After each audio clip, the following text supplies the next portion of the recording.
Yeah. Yeah, well, look, that's something else I'd like to suggest to conservatives. Now, I've interacted with a very diverse range of people, partly because I'm a clinical psychologist, and I've done a lot of different things with different people in my life, and so I can speak about this particular issue with a modicum of authority. See, in Canada, what's happened is that we've left the minority immigrants to the Liberals. That was a bad idea. Now, the reason for that is because the Liberals have a more liberal immigration policy, and a lot of them are like really, really, what would you say, grateful to the Liberals, often to Trudeau personally, I mean the older Trudeau personally, because he opened the door and let them in. And it's hard to shake that. But here's something that's very cool for conservatives to know. You think you're conservative, man. You should go talk to immigrants. They're so conservative, they make you look like social justice warriors, right? So there's a real conversation. There's a real conversation to be had with immigrants and minorities in Canada, especially the immigrant minorities, and that is, look, we would have been a little bit more restrictive in the past about our immigration policies, and I can understand why that might mark us out as enemies to you. But one of the things you have to understand is that the bedrock values that I have are much closer to the bedrock values that you have than the people that you're voting for.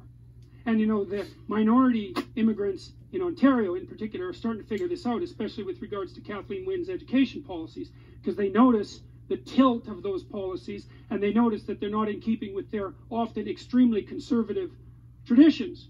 And so I would say the right thing for conservatives to do is start telling the minority immigrants that you're actually their friends. Now, that means to establish an intelligent immigration policy, and that's a very difficult thing to do, and to begin a real dialogue about that with immigrant communities, who are often, by the way, very interested in protecting what they found here and not having it disrupted in any particularly terrible way. I mean, there's radicals everywhere, but most of the immigrants who come here, they're pretty damn happy to be here. So the conservatives should be out there extending a real hand, especially, I would say, especially to the moderate Muslims.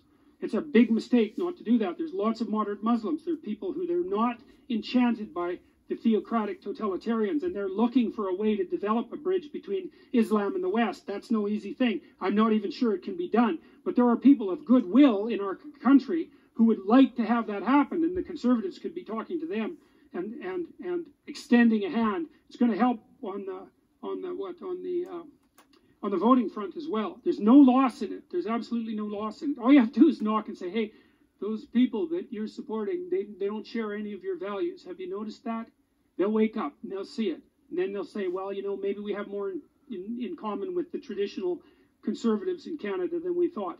It wouldn't be a difficult message to get out there. So